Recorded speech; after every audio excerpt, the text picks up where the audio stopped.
Hey, what's up? I'm Brad McCallum out of Calgary, Alberta. And I'm Bob Tompkins out of Greenville, South Carolina. And this is the Bob and Brad Show.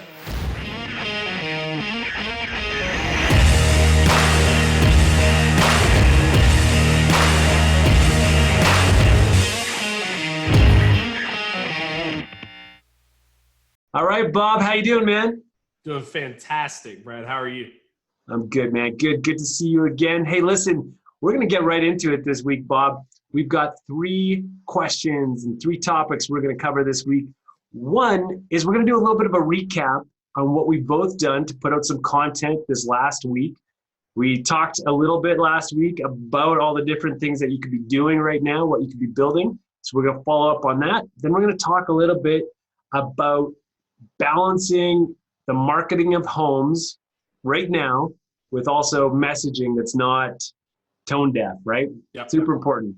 And the last thing is we know at some point things are going to shift. That spring market that we were all expecting, is it going to come late May, early June? Is it going to come midsummer? Is it going to be coming in the early fall? We don't know, but what are we doing today to make sure we're going to be ready for when it hits? So Bob, let's get started. Brother, what have you done this last week? The number one thing I did was I tried to make my home studio comparable to yours. Then you go but then you go and throw your camera on a cam link and you got this superb video quality right now. So let's talk about that for a second. So listen, everyone right now, I think across the world, every agent at least, is reaching out to their clients through their webcams or their iPhones or whatever it is. If you want to up your game, there's a little product called CamLink. For $200, you can plug it right into your DSLR or your mirrorless camera, those kind of things. And you can hook up your normal mic that you use for shooting video with and get awesome audio and awesome video. Or you can slowly tune in every week for the evolution of Bob's studio as we get him to put on his big boy studio pants and get a nice set for the Bob and Brad Show. Yeah, so I ordered my cam link. It was supposed to be here a couple days ago, but it's not an essential item, so I'm not going to have it for another 2 to 3 weeks. But now, and looking at this image right now, it feels essential. It does feel essential. It does. It feels very essential. They made a bit of a call there. Okay, let's talk about this, brother. What kind of content have you put out in the last week? What have you been doing? So I'm really fortunate in the fact that when we were at Remax R4 a month ago, I had my videographers with me. Yeah. So we were able to film a ton of content that I've been able to put out. I've been able to start trickling out this week. I've put out like 3 pieces this week from it on the days that I didn't already have content planned. Yeah. So that's good for me because I already had content filmed. Outside of that, I've been setting this up so that I can begin to make those kind of, training videos or, those evergreen videos, as well as filming these Zoom calls with you. So I was working on the setup, but then I had that content along with my adapted content with my Foodie Fridays and Beer of the Week that I was able to put out. But so if anyone goes back to last week, you'll already see that Bob's set is already looking better. His home studio is already looking better. No, and I saw some of that content you put out. Like, I love that piece with you and Ed on the Las Vegas Boulevard there, talking with people, asking if, who knew you outside of the real estate world. That was great, man. I love that stuff. So I spent my last week, I just wrapped up quarantine yesterday, but nothing really changes that much because everyone should be staying at home anyways. But I do have a couple of new listings, and I had a couple of pieces, a couple of videos we had to launch. Now, we were busy, super busy last week. And so some of the content that we wanted to build that was more evergreen style, I got some scripts done on those. So we're shooting those this next week. And I'm super excited about putting that stuff out. But a big thing that I wanted to do with my content was actually my distribution this week. So I'm trying to double down, triple down on IG, on Instagram. And I'm taking my listing videos and I'm putting them onto IGTV. And some cool stuff is happening in the Facebook and Instagram world right now.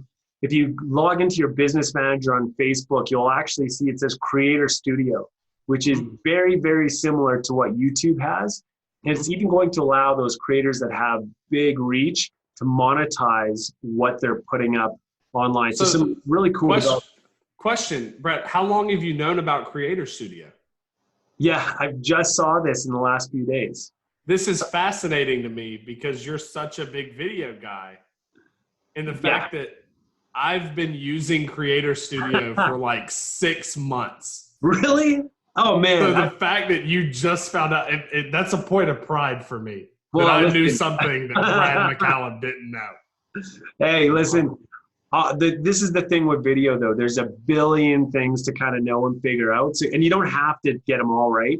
But one thing I've decided is that if I'm going to make a piece of content, I'm going to share that content on LinkedIn. Mm-hmm. If I have to craft it a little bit different or tweak the message, I can do that in the body of the text. Or I can just film a little bumper like this as well to make it more sort of applicable to the community. I'm going to reformat that video in portrait because I want it to go on IGTV and I want it to be seen the way it should be seen for the format that it's being viewed in. And then I'm going to take maybe that same listing video and I'm going to take just a 10 or a 20-second video clip, and that's going to become another post for me just in my IG feed. So I've already got all this content and I want to make sure I repurpose it in all the different spots I possibly can. Yeah. That's brilliant.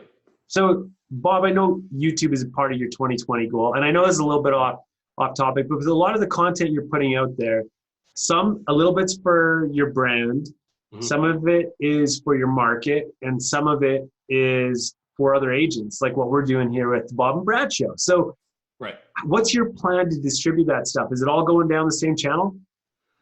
So right now it pretty much has been Facebook and a little bit of Instagram. And that's the hard part for me, is that the content I was putting out, I didn't see it.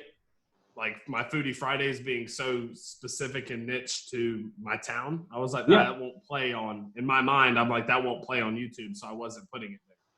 Sure. And now as my content's expanding, I'm like, this stuff will play on YouTube. Now I need to build the channel. And I haven't gotten around to it yet. And it's probably a big mistake on my part. Well, I don't think it's a big mistake, but I do think there is an important sort of rule of thumb when it comes to the content that you're producing. Make sure that whatever audience you're distributing it to has signed up for that kind of content.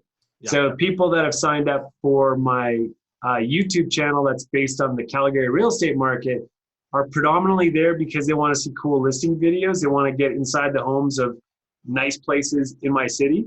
Maybe they'll watch more and more as I kind of filter in a little bit of the information and the community-based stuff and the business features, as long as it has some of that same production quality.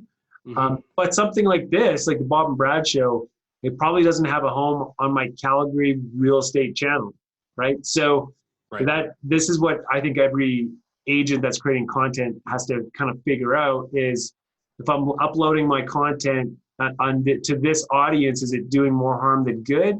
And maybe at that time you start a new channel or a new Instagram account or whatever it might be. So something to keep in mind. But anyway. Well, and for the people watching, I mean, that's a unique problem I have. It's a good problem, but a unique problem I have with my Facebook business page is it was grown originally for my town. Yeah. And then the Old Town Realtor video came out, and now half of my followers are real estate agents. Yeah. So I kind of have a following that is half local, half realtors. So I have the ability to publish a lot of different content from my Facebook page that probably a lot of people don't have.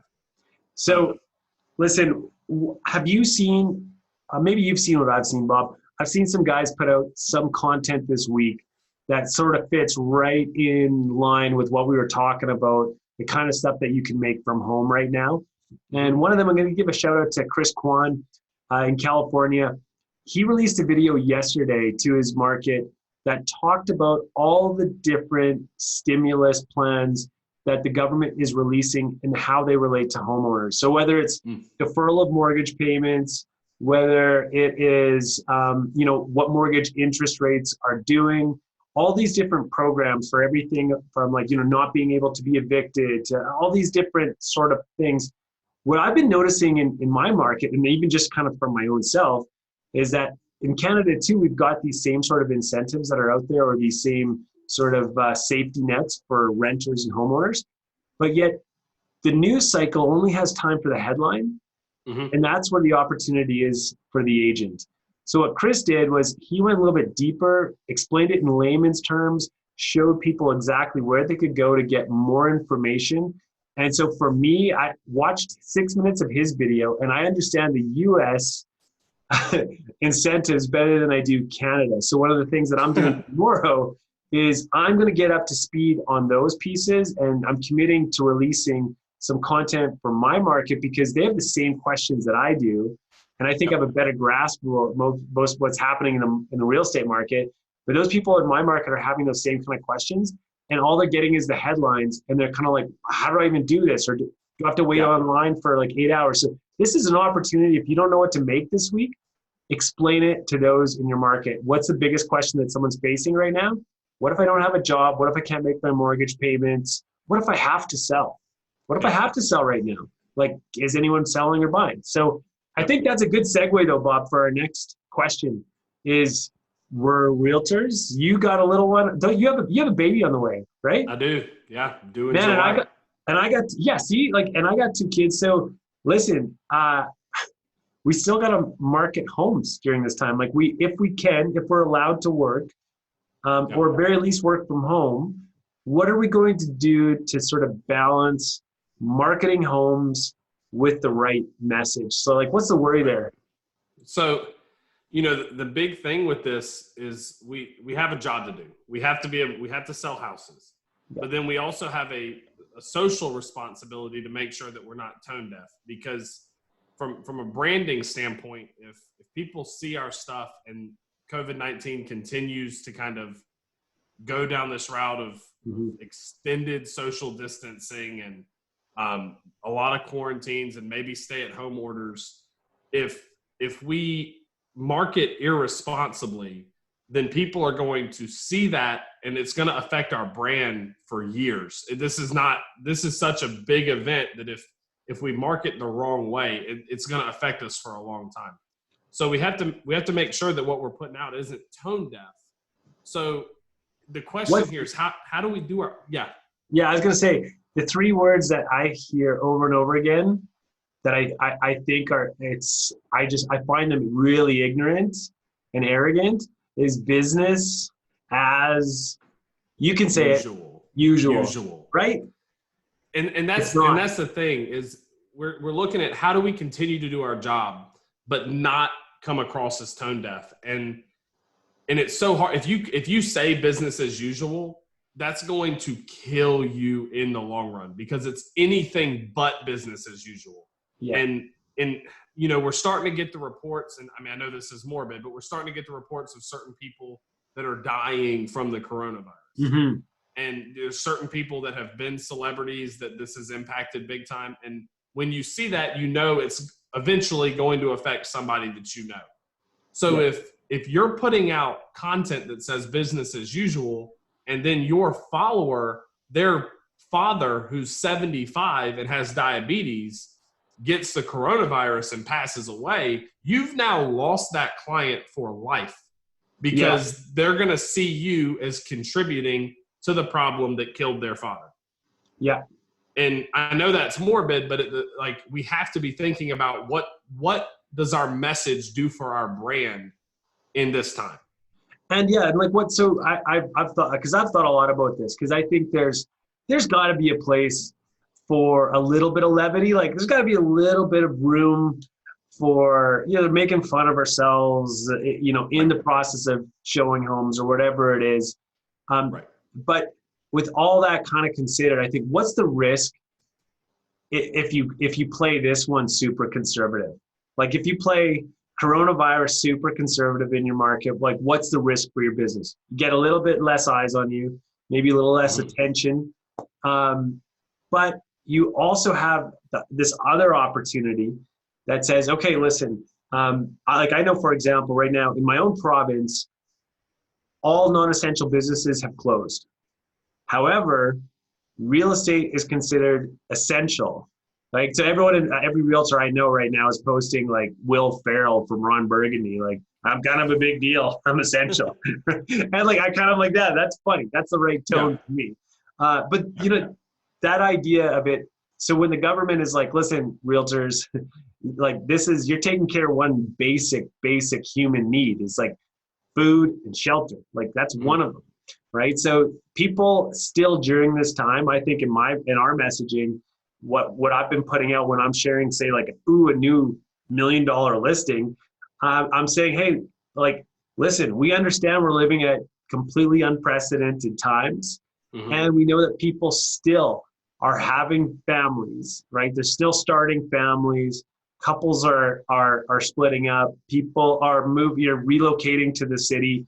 Their life is still happening despite this huge thing that's going on around us.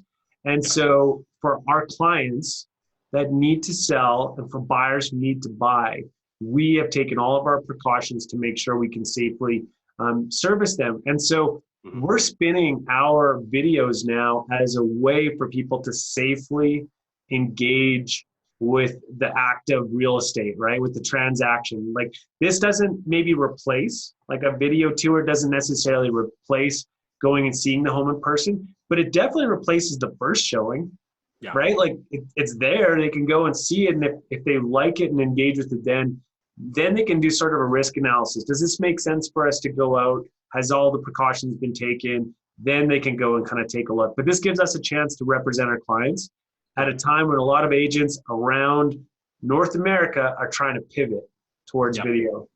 So, and I think this is a good place to distinguish where one-on-one video and video produced for the general public can be a huge. I mean, there's a huge difference between the two. You can communicate one-on-one through video to clients, like, hey, if you want to see a house, if you feel like this is the right place for you, or if you need to sell your house, I'm available to you to service, this need. But to the general public, you need to temper that a lot. You can't be like, oh yeah, nothing's really different. I'm essential. I'm selling houses, no problem. Because people see that, and the public perception is huge. Perception's everything when you're doing video. You have to think about how it's going to be interpreted. Yeah, for sure. So, if you temper that and you're like, hey, I am essential. The market, everybody needs a place to live. So I am essential, but I want you to know that I'm here on an as needed basis. It's not a, and it's business as unusual right now. Business as unusual right now. Exactly. Right. I like that. For sure. That's a good one. That's not mine. I saw someone else say that, and I was like, yeah, that's good. That's really good. So, okay. At some point, Bob, things are going to change, right? Like this is like, we're coming to, what is it, March 29th, April 1st. It's like coming up in a couple of days here. And that means like we should normally be getting full speed into a spring market. And obviously with everything happening right now, that spring market is probably not happening. And now I don't want to like guess too much on what's going to happen in the future, or what's going to change, or if everything's going to fall apart. But at some point, that spring market, I think, will arrive this year, whether it's early June, whether it's midsummer, whether it's late summer, early fall. And a lot of agents, I think, could get kind of caught off guard if they're not careful with how they're using their time right now. Like, I love Tiger King as much as the next guy, but I'm limiting myself to 3 episodes a day so I can still get something done for my business. 3 episodes a day is still a lot. It feels like a lot. It doesn't feel like anywhere close to it. I've already finished it. So there you go. There you go. Yeah, so that's spring. Look, it's coming though, right? What are you going to do? And that's the thing. Everybody over the winter months that has planned to buy this year, that's still their plan. That hasn't changed just because they're getting delayed a couple months. Yeah. So what you're going to see is everybody that was planning in March, April, early May, they're going to be buying in late May, June, July, August. Yeah. But so are the people that were already planning to buy in late May, June, July, and August. Yeah. So what's going to end up happening is you're going to have this surge to the market. Whenever we start to see the upswing out of COVID-19, you're going to see so many people surging to the market because they want to buy before rates go back up. And, Yeah. they want to secure that house. And I have a feeling that, we've had an inventory problem for a couple years, that the inventory problem is more than likely not going to be solved by this. No. You're still going to have limited inventory, but then you're going to have this rush to the market. It's going to create a very, very competitive seller's market, in my opinion. Yeah. Agents need to be ready. So how does it affect, have you looked at the data for your neighborhoods and have you seen like a percentage drop? Like, so I can tell you, let me do the setup for this. I was just checking for what's happened in the last week in Calgary. Normally this time of year, about 1,100 new homes come to market, and 470 came to market this year. So new listings are down like 60%. Normally we'd be selling, even in the tough economy we've been in, about 620, 630 homes. And last week of March, we've sold 320. So we're down about 45% for sales, but we're down 60% for new listings, which still means inventory is shrinking in our market, which is a strong, this is one of the reasons why we just want to kind of be up on our data for our area, because buyers that do need to buy right now they're like scared. What does this mean? Like, what if I just wait a month and see all the new homes that come on the market? Well, all the stats are saying that new listings are dropping like a rock in our area. So if you don't see something on the market you like now, you might be waiting a lot longer. And 4 months from now, how's your job situation?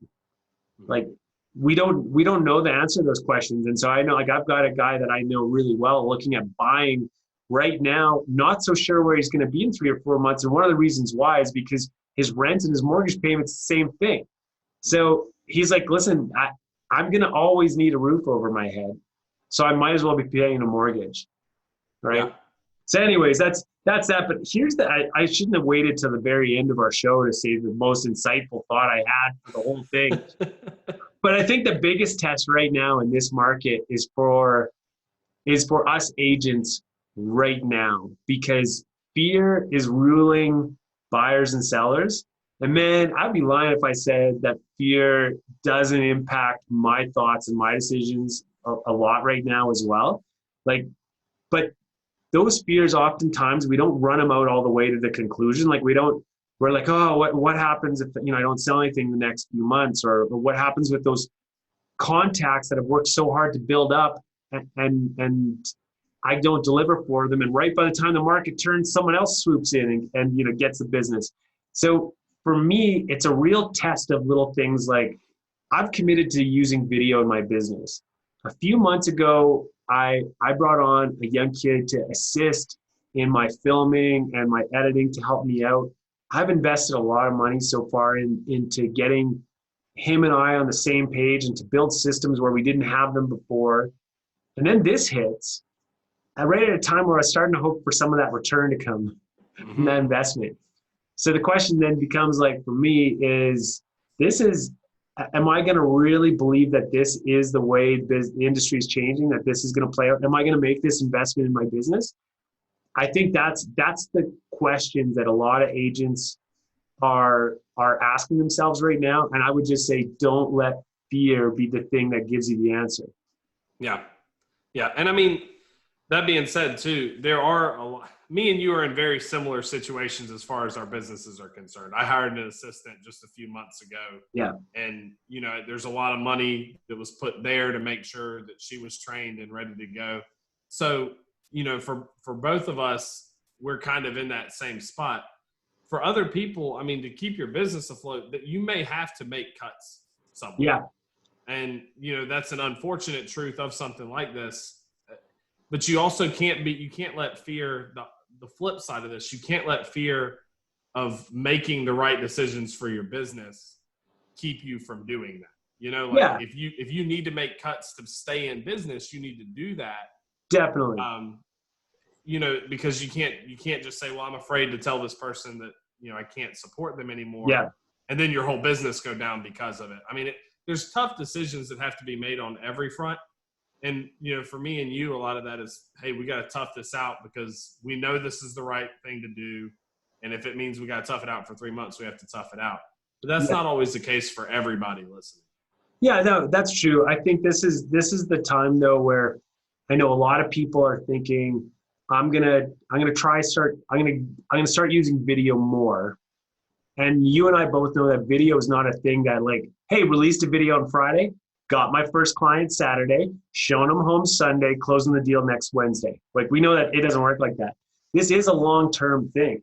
But when in the absence of the business in the short term that most of us have been locked out from or has at least reduced quite a bit or will in the next few weeks, in the absence of that, now is the time that if you've been thinking about doing some more of that stuff in your business or trying to learn how to edit or trying to maybe invest $500 or $1,000 in, say, Facebook ads or a decent camera, I would argue that now is probably the time to invest in those skills. Because if you do get in that spot where you're like, listen, I know agents around my city right now they would love to get videos on all their listings, but they don't have the skills and they don't have the confidence that home's going to sell anyways.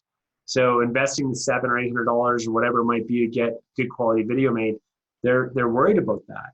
Right. And so, but it's also something that if they dismiss that sort of self-limiting belief that, hey, I can't understand a timeline or editing software, like, within a week or so, right? Skip on 3rd seasons of Ozarks and you got yourself a pretty decent basic understanding of Adobe Premiere or LumaFusion on your phone or something like that. But anyways, man, sorry, go on. I want to make one last point. Just off of what you just said is it's a long-term game. And I started doing my Foodie Friday series, literally it was like a year and a month ago. And that's it's a community focused, it's an every week thing. I got my first lead actually today from somebody that exclusively knows me from that video series. Nice. That's awesome. Like she didn't mention any other videos. She was just like, I watch your Foodie Fridays every week. And I know you and I know the lender because of it. And I was like, dude, that's awesome. I got a lead straight from that one series. Now, there are people that I'm sure have contacted me that watch a bunch of my stuff. Yeah, of course. But that's the one person that has only watched that series. So you never know when the leads are going to come in. But if you're staying in front of people week after week after week, long term, you're going to build that loyalty without even knowing it. I had no idea who this person was. And they called me and they're like, yeah, I love your personality. And I was like, that's insane. Dude, and everyone I know that uses video in their business has the same story themselves, where it starts off like, hey, that's a one-off thing. That guy messaged me from YouTube or DM'd me on Instagram or messaged me on Facebook. And then a month and a half later, you get another one. And then all of a sudden you get 2 or 3 in a week and you're like, this could be a viable source of business. And then once it doesn't take long, and a year's going to pass whether you're making content or not, like regardless. So when those leads start coming, this stuff is fun. Yeah, this isn't like I always feel like my marketing is my escape from my job. And I'm not gonna lie, you get a lot of views on a video, and that feels good. Yeah, absolutely. Man, but you get a few more views than me, brother. Hey, listen, man. Thank you so much. This is a blast. I'm loving this. It is. I've had a lot of fun through 2 weeks, and I hope the viewers are finding value in what we're talking about. We're gonna ask you guys once again. Any thoughts that you want to share with us about what you'd love to see on the Bob and Brad show? We've got some ideas for the future. I think we're gonna be bringing on some guests. Gonna start sprinkling them through, Bob. Just a few. We're gonna see how this goes. We got a pretty good few names here up front that we might be able to have. I don't want to drop anybody yet. That's right. But we got that, and these are people that are gonna have some awesome insights to share. Thanks a lot for joining us in the conversation. Absolutely, guys. We'll see you next week.